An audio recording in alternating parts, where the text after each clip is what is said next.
Okay, so let me start my talk. First of all, I want to thank the organizer for inviting me to this nice meeting. And then, okay, can you see the cursor when I move it? Yes. Okay, that's very good. So let me try to explain what I want to do. I will try to present a bunch of different systems, all having a spectral Galerkin truncation. And because some of these systems are Gross-Pitaeveski equation and some others are Euler equation, I wanted to start quickly by making a kind of general introduction about Gross-Pitaeveski, Burgers, Euler, etc. Then I will go on quickly to give some example of thermalization. And so the well-known shocks and tigers in Burger equation, of course. And I will also show thermalization in incompressible 3D Euler equation, okay? But then, now it's strange because my pointer has disappeared. Should I click on it? If I click on it, I go back, so no pointer. That's not too bad. So then I will go back to the Gross-Pitaeveski equation to show what is happening with the thermal equilibrium there, and I will argue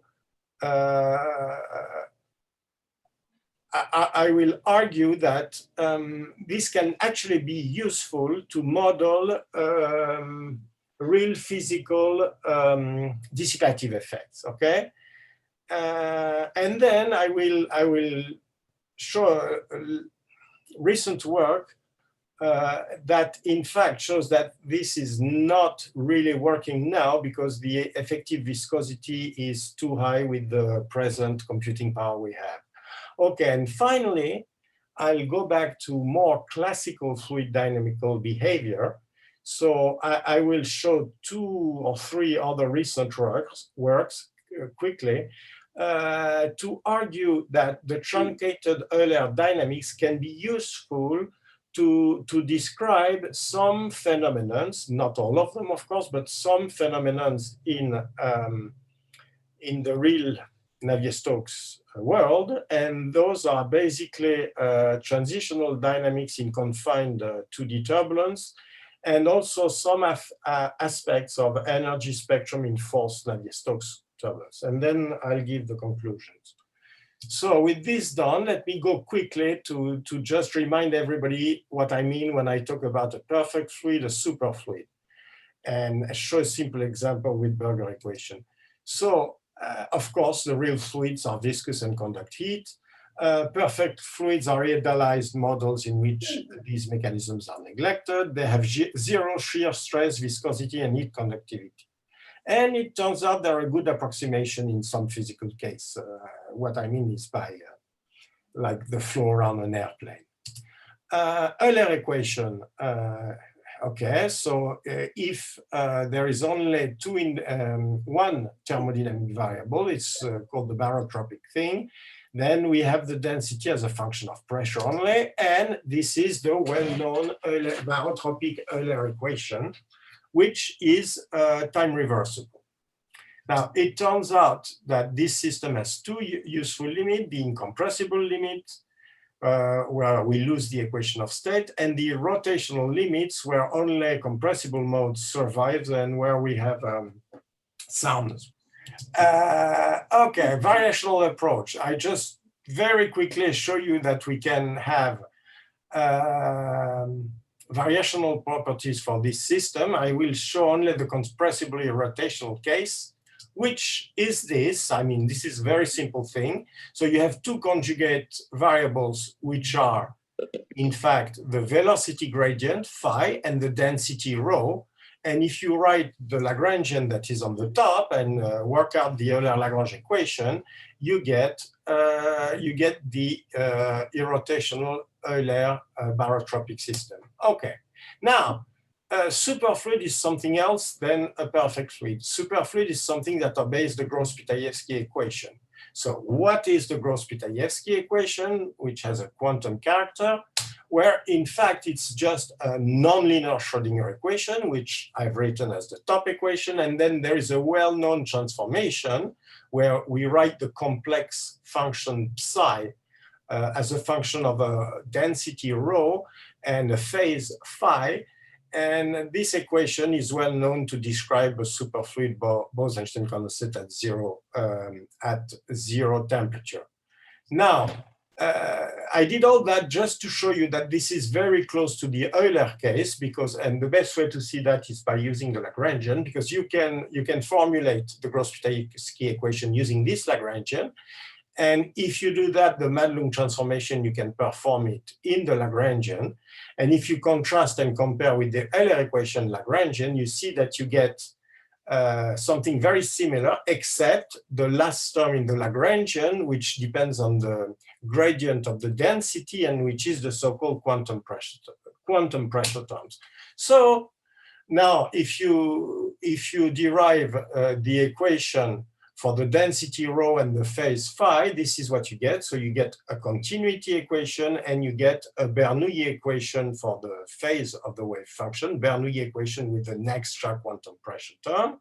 And now physically, this means that, okay, if there is no zero in the wave function, then we have something that is equivalent to an Euler compressible rotational fluid plus an extra quantum pressure term. But however, the beauty of the system is that we can have nodal lines of psi, that is lines where psi is zero, and these are the famous superfluid vortices. So, okay, I need a last technical thing, just to mention that one can derive expression for kinetic, internal, and quantum energies.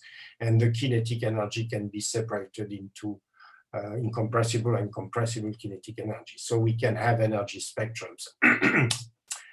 Okay, so now I go to the 1D example that you all well know. But I will present it with a little twist. So the little twist is that I will use the linear Schrödinger equation. The fact is, if I go back quickly to the equation here, you will see that the pressure term, which is the G rho square term in the Lagrangian, it comes from the quartic term in the Lagrangian. So if I remove the nonlinearity in the Gross-Pitaeveski equation and make it the linear Schrödinger equation, then Madelung transformation will give me Burger, inviscid Burger plus some quantum pressure term, okay?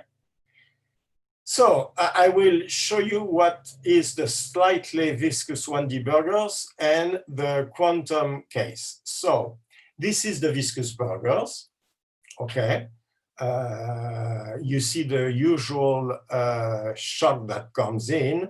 And of course, there is a small viscosity here, so it's regularized, okay? And on the top right, you have here the physical space velocity, V of x, and here you have in ln log the spectrum. And this is a spatio-temporal visualization of the shock, where you have the time going vertically and the position here, okay? Now, let me show you quantum shocks in linear Gross-Pitaeveski equation, which is a weird way to just say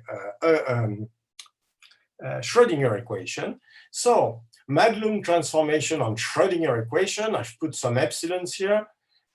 It gives you this equation, you see. And you realize that if epsilon is a small, the quantum pressure term on the right will be small, provided the second derivative doesn't become very large. And what I do is I will take an initial data that corresponds to a velocity that's minus cos y, velocity potential that's minus cos y, which is just the same as the one doing this in Viscous Burgers, okay? So here is the result. Now, of course, I'm going beyond the shock. Huh? So again, what you are seeing here is just a solution of linear Schrödinger equation. And the only thing is that we have an initial condition that mimics the Burger thing. So, okay. let me say a few things about that. This is not really spectral truncation, but because, okay, let me just say that in this case, you can compute everything analytically by doing, how do you call that? There is a name for that, for this integral here. They call it, I think it's Berry who call it optical catastrophes, something like that. So you see, you have some kind of normal form here, and you do this integral, and it gives you this thing. So this would be a cusp, and in fact, it's a diffraction thing that corresponds to a cusp. And this is just what you see here. So I will not go more into detail here, except that one can understand a very interesting thing to do in this system. I don't have it here, but I've done it some time ago. It is to do, you know, the von Neumann, how is this called? When you have the density matrix in mixed space, space and momentum. And when you do that, you see the shock, and you see that you have a multi-value distribution of the velocity distribution after the shock. So let me go away from that. And now I go to some thermalization proper, which is, I will go very quickly because somebody has already talked about that. So the idea, this comes from the work, very old work by T.D. Lee. And the basic idea is to perform a truncation in Fourier space. Then this transforms the PD into a large number of ODEs. And this large number next to it. And it turns out that it contains dissipative processes and thus furnishes it's telling me that my internet connection is unstable. Hopefully everything is fine apart from. Are you still listening to me, everybody? Yes, your voice got lost spots, but it's back again, Mark. Okay. So I was saying that well, I was saying what is written on the slide, so I can go to the next slide. And this is, so this is the system I start from. I Fourier expand it. Once I Fourier expand it, I have nonlinear terms involving a convolution in Fourier space. But of course, if I'm periodic, the wave number is integer with no limits. But now, if I impose that the Fourier components are 0 when the integer is, let's say, when the wave vector is outside a given sphere, let's say, then I have the Galerkin truncated system. This is a finite dimensional number of ODEs.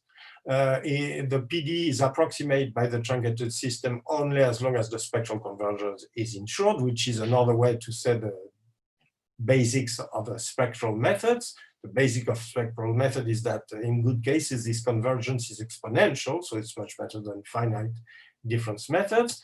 And it turns out that the system of ODE inherits some of the conservation laws of the original PDEs.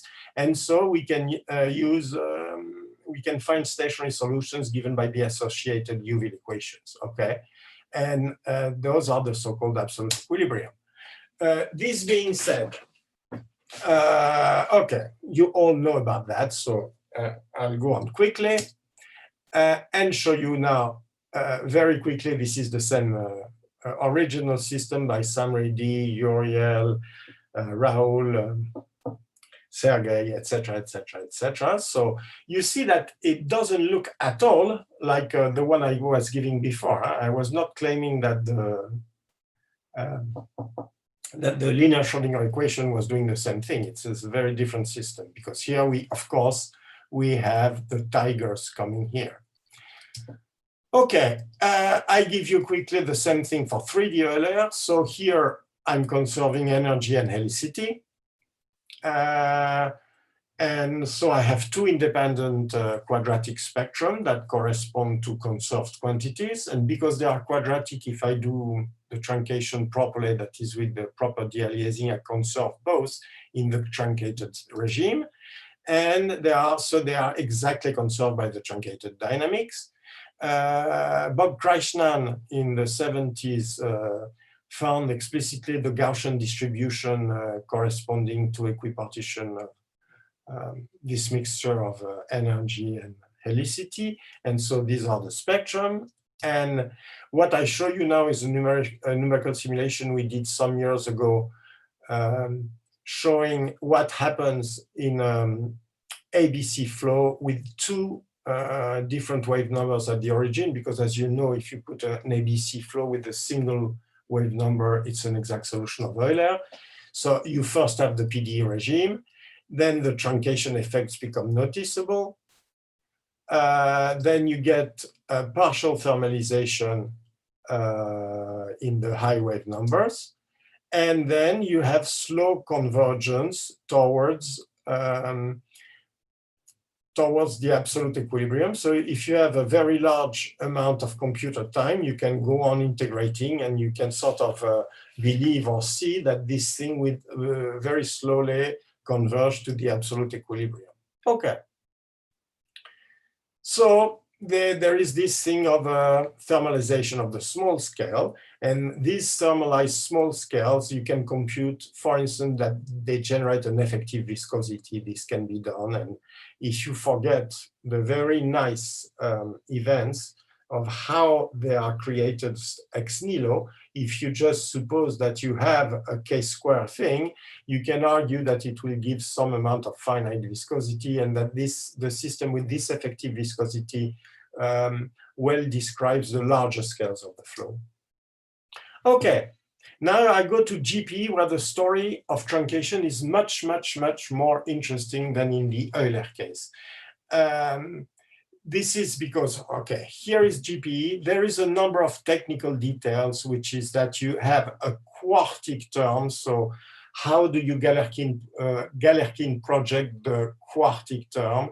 So you could directly project it, or you could, well, we do it by, I don't have time to go into technical details, but it turns out by doing it in a clever way, you can have everything conserved using the 2/3 dealiasing rule.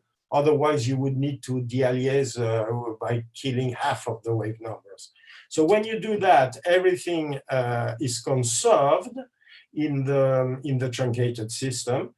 By the way, strangely enough, it's easy to conserve energy and particle numbers, but the momentum, if you don't do it right, it's not conserved. And most simulations you see around of Gross-Pitaeveski equation, they do not conserve the momentum unless the dealiasing is really done carefully. This is because you need to do some integrations by part that don't work with the Aliès terms.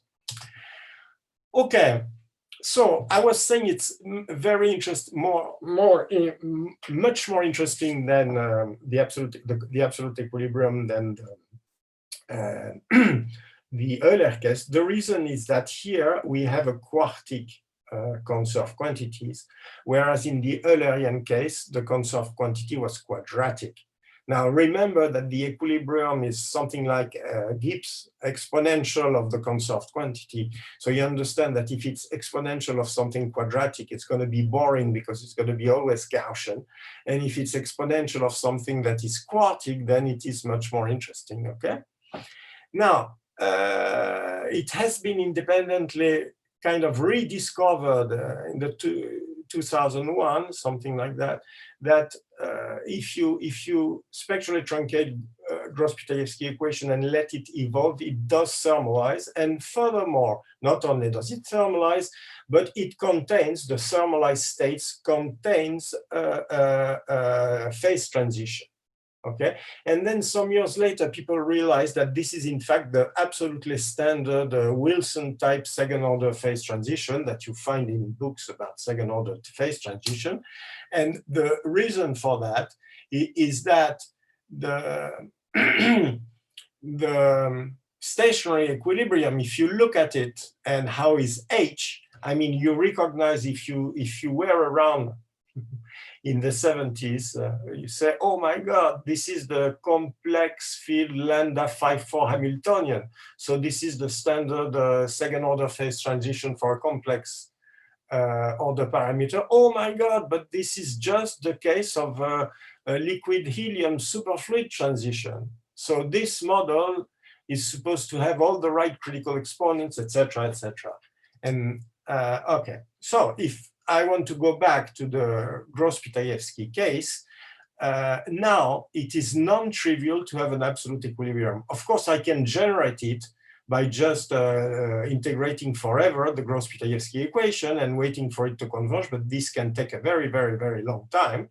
And I cannot build it from scratch like I could do in the Euler case, because then I can do it because it's a Gaussian field, Gaussian statistics. Here it's non-Gaussian statistics, so it's a non-trivial problem to generate it. Well, I will not go into the details, but it turns out there is a nice trick to generate it using some stochastic nonlinear diffusion equation, which is basically imaginary time nonlinear Schrödinger equation with the white noise added, and you can show by using the Fourier-Planck equation that this converges to the right equilibrium property probability. And this converges much faster, of course, than integrating the truncated Gross-Pitaeveski equation, so it's very useful practically. And you can check that not only it converges, but when you compare it, it gives the same statistics, for instance, for density fluctuations. And you can find that there is in 3 dimensions the standard, it looks very much like the standard lambda phi 4 transition.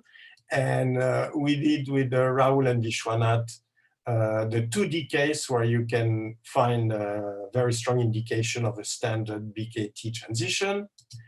And okay, and if now you play the other game, which is, okay, forget about the statistical equilibrium, but what happens if I do like I did in 3D Euler, that is, I start with a flow that has only large scales, so I don't have time to get into that, but there are ways to generate initial data of Gross-Pitaeveski equation that have only large scales. And then I do that and I move it forward in time. What happens?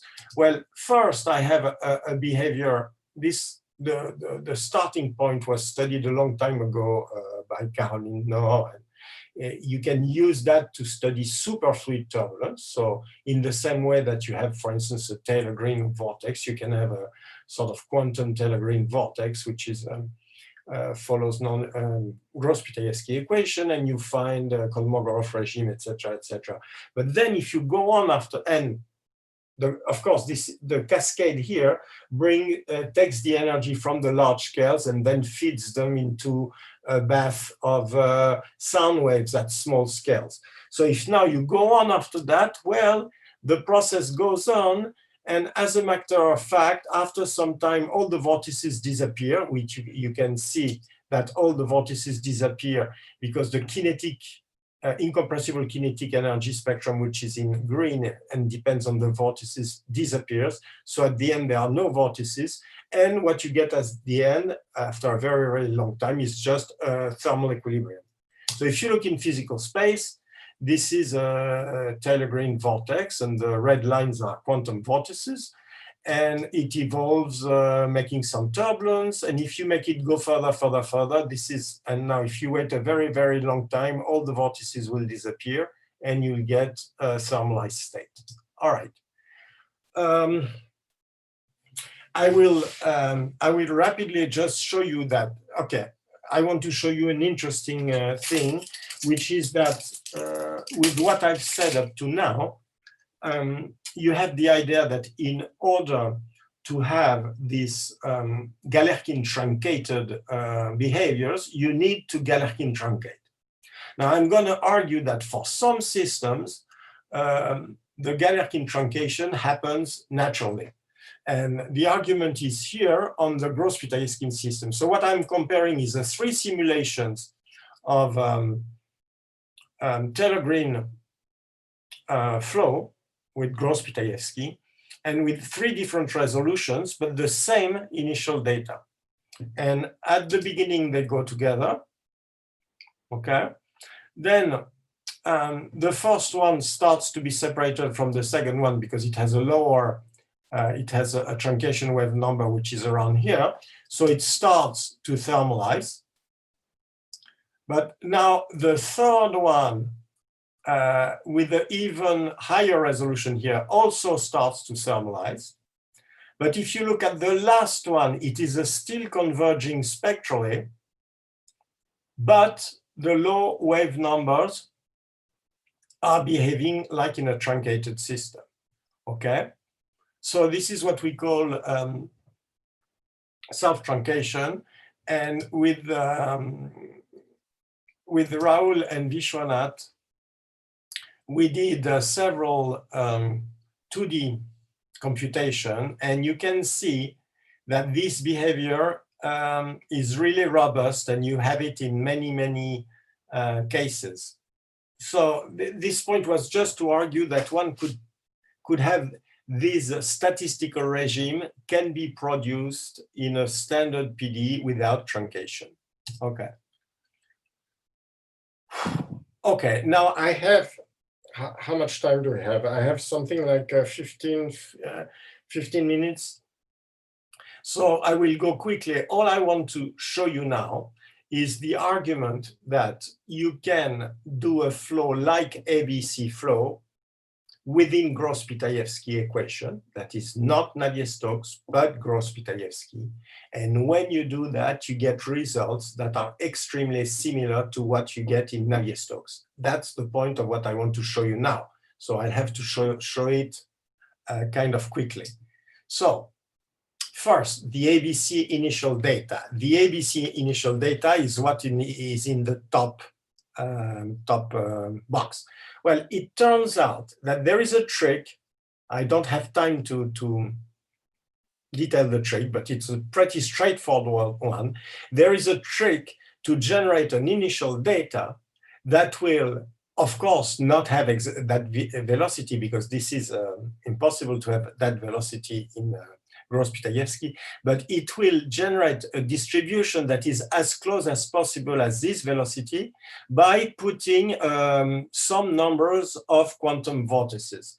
So what I show you here is this initial data in a 2043 cube. So this is the initial data. So if you look at it, if you look at the spectrum, it has only a few modes. And if you look at it, the system is doing a very complex vortex thing that has helicity and everything. And now I show you, so remember that this system has energy, okay? And this energy, you can split it in incompressible kinetic energy, compressible kinetic, quantum, etc. The total energy is conserved, but the incompressible kinetic energy is not conserved. It's the one that is brought about by the vortices. And the point is that what this graph shows here is that the kinetic incompressible energy follows qualitatively is very much like what you obtain in a high Reynolds number Navier-Stokes. Not identical, but very similar. And same thing for the helicity. Turns out you can define a helicity. I don't have time to go into that. It's kind of technical. And if you look at the, you know that since Uriel, Brissot, and Leora, and Le Sieur, and Mazur did a very nice work some years ago, we know the kind of cascade that is expected in helical turbulence. And if you check that on the spectrum, well, it works very fine. The line, okay, so for some reason, on this slide, the line on the top slide, the dashed line on the top slide, and the dashed line on the bottom slides, they are both the prediction from this theory. Epsilon is the derivative of kinetic energy with time, with a minus sign, and eta is the derivative of helicity with time. I have them straight away from this plot of helicity and kinetic incompressible energy. And when I plug it, you see the dashed line, and the other lines are the evolution in time of the spectrum, and you see that it works pretty well. I mean, you have a good decade of scaling that is not unlike k-5 third, and the prefactor is not ridiculous, and same thing for the helicity spectrum and compensated helicity spectrum. And and there is a secondary K-5 that is probably due to the Kelvin waves cascade pioneered by Sergei on happening on the quantum vortices. So anyway, I don't have time about these Kelvin waves. Just said that those are high resolution simulation of the Gross-Pitaeveski equation. So you get secondary structures in the flow like this tornado, which look very much like structure you get in the Navier-Stokes equation. And okay, I don't have time for that because I'm really late. Let me just mention that there is a quantitative argument that you can make by measuring the local polarization of the vortex tangles to understand why it is reproducing classical fluid flows.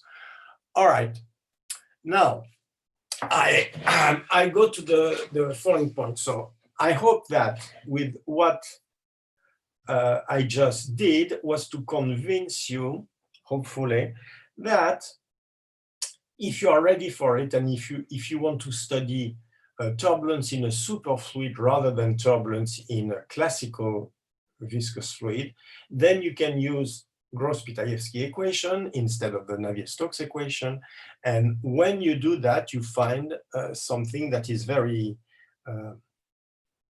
interesting to me, which is that it is extremely similar to high Reynolds number turbulence, as far as we can tell. By the way, there is an experimental side to that, which is that you can study turbulence in the same flow below and above the lambda transition in liquid helium. And of course, if you are above the lambda transition line, the correct description is Navier-Stokes. And if you are well below the transition line in a regime where most of the fluid is superfluid, you can argue, some people might protest, but you can argue that the good description in the Gross-Pitaeveski equation. And now experimentally, experimentalists are having a hard time to see differences in the two regimes, okay? So now I'm gonna quickly, in the next 5 minutes, show you this work before I go back to Navier-Stokes. It's just, okay, I was going to say it's just the story of a failed attempt. It's not a failed attempt. It's a failed attempt for turbulence. The idea was, okay, if truncated Gross-Pitaeveski describes very well the dissipative effects, and we had reason to believe that, then maybe in a big simulation of truncated Gross-Pitaeveski equation, we can study the full complicated system, which is they have in experiments when they do turbulence in helium not far away from the lambda point. They have the famous two-fluid model. They have a very complicated system where you have two fluids, the superfluid, the normal fluid, and there is the coupling between the normal fluid and the superfluid vortices.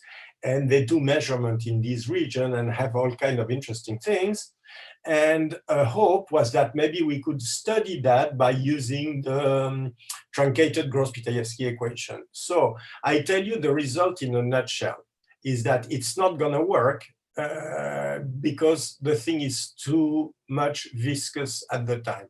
And I will quickly show you what we did.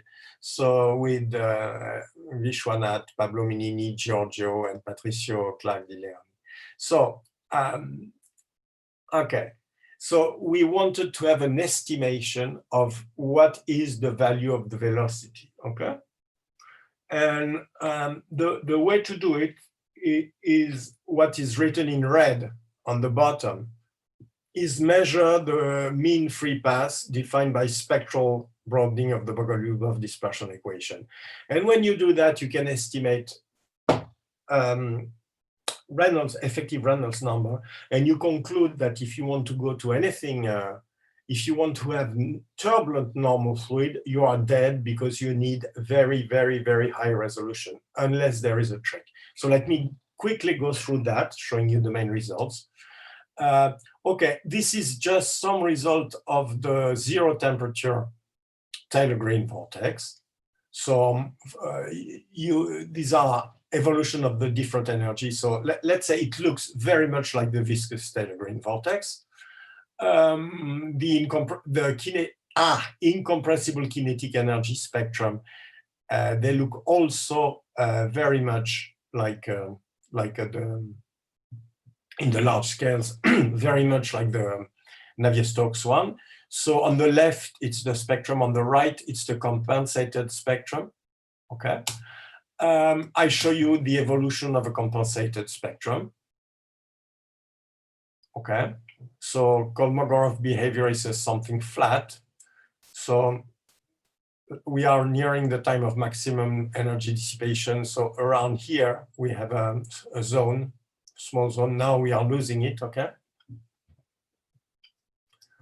Okay, and these are some of the results of the simulation we did. So you see that with the resolution available, we have a really complicated mess at the maximum of energy dissipation. And now the game we played is to superpose a Taylor-Green vortex with a thermal equilibrium. So now we can study this whole decay process at different temperatures, okay? And when we do that, okay, these are some of the results. Again, the evolution of the energy spectrum. So it's at different temperatures. And what you see here is these are the thermalized parts, okay? And you see what is happening is that obviously when the temperature is higher, there is much more viscosity. You see, it's going down here faster in the inertial range. Okay, so this gives you already an idea of how much viscosity you have. But okay, let me go very quickly because now I need to finish in like 10 minutes. So you can also do spatio-temporal spectrum. Doing the spatio-temporal spectrum, you can measure the thermal broadening of the Bogoliubov dispersion relation. And it turns out that this thermal broadening is related to the excitation mean free path. Okay, so you can measure the thermal broadening. And once you have the thermal broadening, you can estimate the mean free path using these relations. And once you have the mean free path and you know where what is the dispersion of most of the excitations, I mean, what is the, how do you call that? The group velocity of the thermal dissipation, you can compute an effective viscosity. Okay, so when you go through all this, I will just jump to the results. So we did that, and then so we get some scaling up to a constant.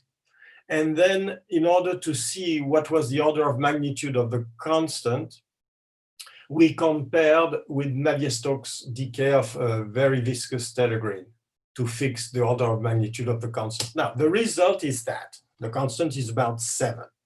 So, okay, turns out there is a free parameter here, which is psi Kmax. Psi is the coherence length, Kmax is the truncation. So this is a different system. So if you want to properly resolve the vortices, psi Kmax has not to be too small, but it can be larger.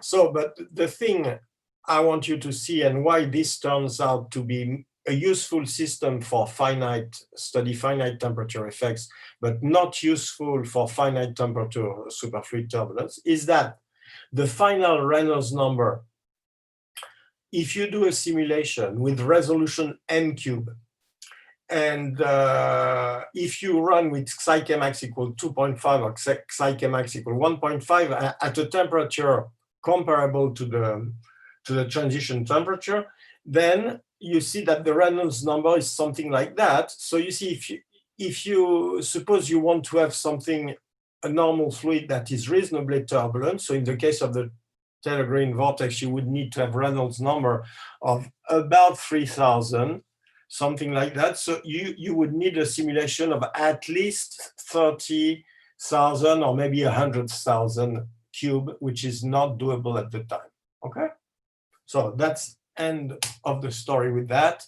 And now I go quickly back to my main topic.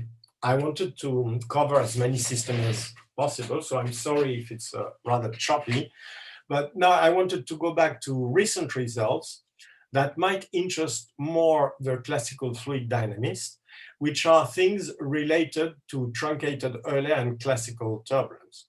Okay, so I will basically give 2 examples corresponding to 3 recent publications. Okay, the first one I'll give is about reversals in 2D confined turbulent flows, and this is a work we did jointly with Vishwanath and Stefan Fauve, Vishwanath Shukla and Stefan Fauve. And then I'll describe some 3D Euler Navier-Stokes work we did recently at my lab with Alexandros Alexakis and myself. So let me first start with the statistical reversal. So I will quickly describe the physical system. So the paper is noted here. I will quickly describe the physical system. Here you have experimental pictures. So it's a system that has some tradition. It's basically a flat container with an electrolyte in it, and they have an array of magnets on the bottom, and they circulate a current. And then the magnetic force starts an array of counter-rotating vortices. So they are started at a given periodicity in space. And people studying that, they have different route to chaos and then a turbulent thing. And it's a system that has been studied many times. But interestingly, what I want to study is a symmetry breaking transition where there are reversals. So these things had been studied in detail by Stefan, also Professor Verma, and many people did a lot of experimental and also Navier-Stokes simulation works. I've taken some. So let's say, I don't have time to go into detail. The good PDE is on the right there. It's 2D Navier-Stokes with the friction term, viscous term. The friction terms corresponds to a so-called Rayleigh number, viscous term to Reynolds number, and there is some forcing. The forcing is at a given wave number. And now the phase space depends on 2 parameters, Rayleigh and Reynolds, and it's complicated, many regimes. But let's say there is along some line in this 2D phase space, you do have a transition, which is a transition to reversal. And that is the subject of interest here. So here I give you an example of this transition in 2D Navier-Stokes. You see? So it's at a given Rayleigh and Reynolds number, and we have a series of things. So you see, okay, I cannot put the green curve on the right shows reversals, and the black curves, it's rotating only in a direction. So you see, because you have boundaries, if you want to make a free slip approximation, you get the wave function as a product of sine, okay? So you see that the 1-1 mode, it can turn left or it can turn right. And those are 2 possibilities. And now the interesting thing is that we have a transition where there are reversals, okay? And it is well known, you can obtain it with little care in Navier-Stokes equation. So the point I want to make, that was the point of this paper, is that you can actually understand this transition by looking at the truncated Euler equation. So how does it work? Well, you know, okay, this is again the truncated Euler equation. As we are in 2D, we have 2 conserved quantity, both quadratic, is the energy and the entropy, okay? And so this is the well-known 2D Euler thing. So you can write the absolute equilibrium like that, and the microcanonical equilibrium like this. Now, let me tell you what is new in this thing, is that we are considering this, but with sine stream function, which is free slip boundaries. So you see that if you have periodic boundaries, there is not no possible bifurcation between left rotating and right rotating, because you can get one from the other by a continuous shift.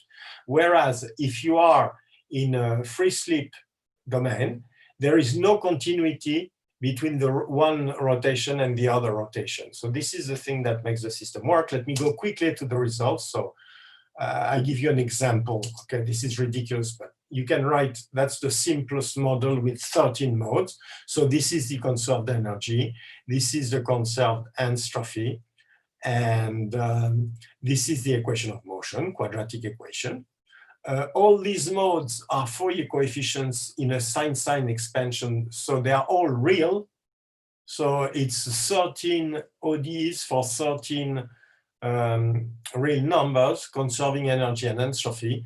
And the beauty of the thing turns out, this is what is done in the paper, is that if you compare the bifurcation in the microcanonical thing with the Navier-Stokes thing, you find the same bifurcation in the Euler macrocanonical thing, and you find histograms that look very similar. Okay, so the idea here is that this might be useful to some other cases. I'm wondering, for instance, about the cases of a flow behind an obstacle, 3D flow behind an obstacle.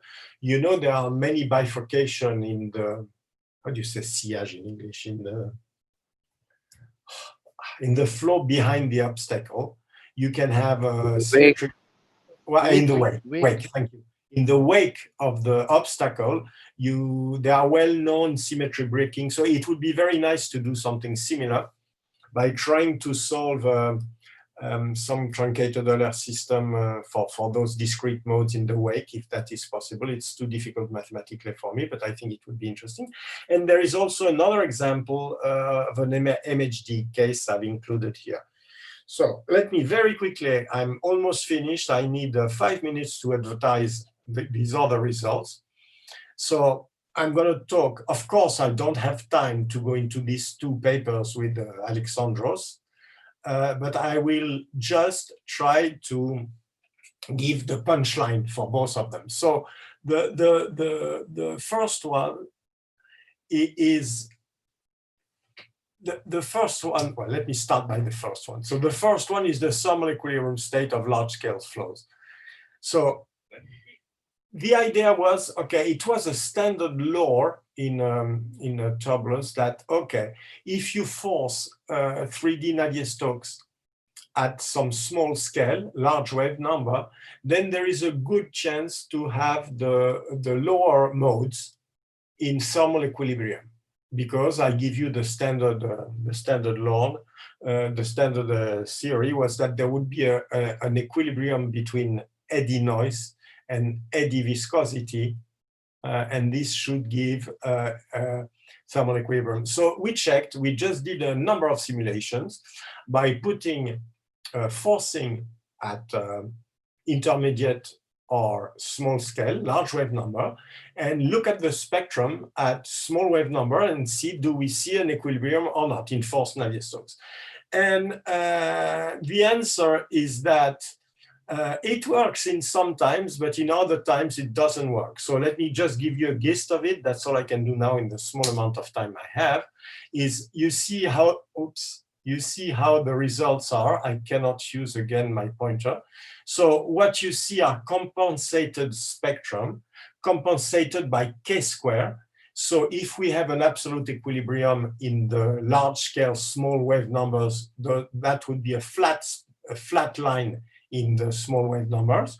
And you see that it works rather well in many cases, but not in all of them. So, okay. So the story is that basically, I think I wrote it somewhere, is here. The story is basically you want a forcing that's sparse in a spectral space, because if you have a whole bunch of forcing in spectral space, this thing will pollute the spectrum at low wave number, and this will kill the equilibrium range. And the other thing is that you want also to have a short time correlation on the forcing. So those of you who are interested, I have no more time because I have only 3 minutes. So I go quickly to the last one.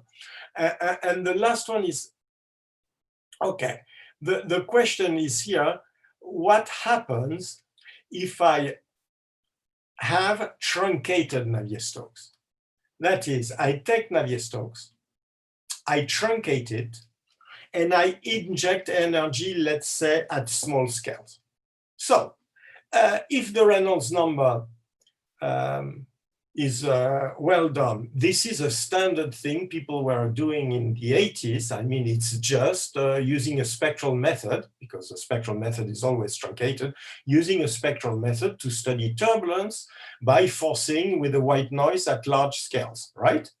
So you expect to see Kolmogorov.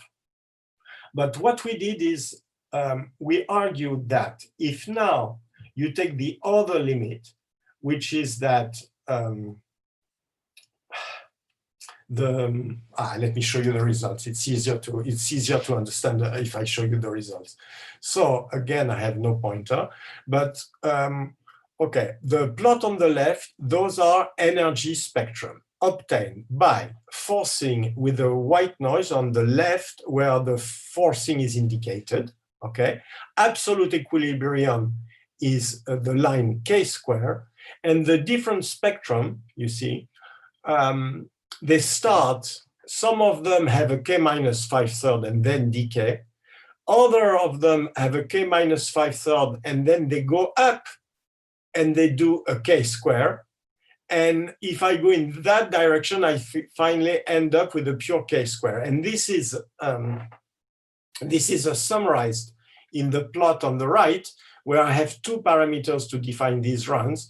So one is k trans over k max. K trans is the point where I have the transition between the k minus 5/3 and the k plus 2. And k max is the truncation wave number. And the other parameters is k max eta, where eta is the standardly defined Kolmogorov length. So you see that you have purely thermal states in at small k max eta, very small k max eta. Then you have a mixed thermal Kolmogorov turbulence. And then when you increase k max eta, you get pure Kolmogorov turbulence. And of course, if you increase enough k max eta, what will happen is that the viscosity will go down, and eventually you will be in a laminar flow. I mean, you will just have a bump. Okay. So that was one of the main results. So now let me jump to my conclusions. So the first non-standard thing I wanted to say is perhaps turbulence is simpler to resolve starting from GPE than Navier-Stokes, who knows? At least mathematically, there is not $1 million to win by proving that GPE solutions exist, because it's already been done. So that's a good point for this PDE. We know it admits solutions. And then there is a very, very tempting thing, which is that we know that 2D Gross-Pitaeveski equation, thanks to recent works, goes very well into describing many of the property of the Onsager vortex model. And so naturally 3D Gross-Pitaeveski makes you think of some statistical mechanics of interacting and reconnecting vortex lines. I'd like to do some advertisement to some recent results by Giorgio Krustulovic in Observatoire de Nice, who has done very nice studies of the actual reconnection of vortex. And it's an interesting thing because you have a time asymmetry, and well, I don't have time to go into Giorgio's results, but I just want to advertise them. I think they are very interesting. So also, okay, we know its limitation, but truncated GPE can be used to study finite temperature effects, but the viscosity is too large. Maybe there is a way, if we find some way to reduce the mean free path by some trick playing with the equation, I don't know. Okay. So obviously turbulence is an open problem, maybe the most interesting problem. the spectral truncation allows to bring pseudo-dissipative effects into a purely time-reversible thing, so it's something useful. And self-truncation is something that might be useful also to some conservative PDEs that are not non-linear Schrödinger. I don't know, I was thinking about elasticity maybe. You know, some people do elastic turbulence. I don't know if this would work there, but it might be something. And okay, on a more reasonable thing, 2D truncated Euler appears to describe very well the reversals in two-dimensional confined flows. I mean, I was amazed by the fact that we had reasonable histograms of this bifurcation by using models with 19 modes. I mean, to give you an idea, the experiment forces 5 by 5, okay? And so they have a kind of inverse cascade, and then they have this system with one central vortex, and then the reversals. So because it's 5 by 5, and of course, truncated Euler is going to work only for the modes below the forcing modes, you know, you don't have that many modes. It works incredibly well. So I think, I don't know how to do it, but I think it would be very nice to try something like that for wake flows. All right, and also it's useful to describe some regimes of forced Navier-Stokes turbulence. Okay, that's my conclusion, and thank you. Okay, thanks, Mark. You covered a lot of very interesting subjects. So yeah, we're kind of running behind. There's formally 1 minute for question remaining. Oh, I'm sorry. We can have slightly more. Take. I have a question. We'll say 5 seconds. Namely, I sent you a request to mail your transparency to me for the discussion on Friday night, please. Okay. Yeah. Okay. Okay, so there are some questions in the chat. Okay, from Mahendra Verma, is there a numerical analytical proof that truncated Euler and Burgers equations are ergodic? Also, will there be a Poincare recurrence in Euler turbulence? In parentheses, a Hamiltonian system. Okay, how can I see the chat? I'm sorry. I just read it for you. You saw. Yeah, but let me have them. Okay. I have it. Second from below. Oh, yes, I'm seeing it. A numerical analytic proof that truncated Euler and Burger equation are ergodic. I don't know about an analytical proof, but clearly numerically, the fact that when you do an integration of the PDE, what you are really doing is a microcanonical distribution, okay? And because you are, you are actually following one trajectory that by construction has a constant energy. So that's what you are doing. Now, if it's ergodic, this should hopefully go into the microcanonical distribution because it would explore the whole constant energy surface. On the other hand, the Gaussian things you can compute are the canonical distribution, exponential of the energy. Okay? And well, what happens is that I had a student doing that some time ago. We tried to have cases where the canonical was giving different results from the microcanonical, and this is very different, very difficult. But what I would say is I know of no analytical proof, but I'm kind of, I would say that all the simulation that show that the absolute equilibrium of Krasnal works is in some sense a proof of ergodicity, because you are showing that the microcanonical thing is, you can show analytically that the microcanonical is well approached by the canonical for the energy spectrum, for instance. And then what you have by doing time average is works, and therefore it's an indication of ergodicity. I don't know if that is good enough answer, but that's the only one I have. Okay. Are you going to take other questions from the chat? I mean, like the one about possibility of GPE plus magnetic fields modeling for image controls. The papers I've seen previously on reversal in 2D, that question? Is no, it the one before this. GPE plus magnetic field. Well, there is a well-known system which is called, I think, Landau model of superconductivity, which, so for superconductivity, you have something that looks like the GPE, but it's the derivative is replaced by derivative minus I times the magnetic potential. And so I don't know, this is not MHD, but it is the correct dynamical equation. Of course, it's coupled with Maxwell equation, and it's the correct dynamical equation for a superconductor. But MHD itself, I've never seen that. Okay, then there is another last question.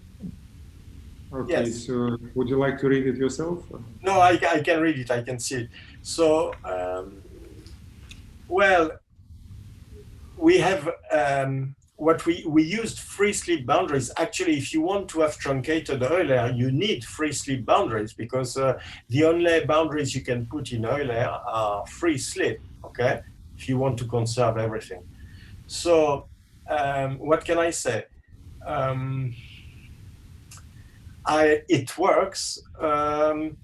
Let me say that, for instance, when you do the truncation business, so if your problem is with conservation laws, for instance, when you do the truncation business, you keep only quadratic invariance. So for instance, if you are worried about circulation, conservation of circulation, this you lose during the truncation. So maybe that's not an answer to the question, but that's an answer to what is behind the question, is how can you get it if everything is conserved? Well, not everything is conserved.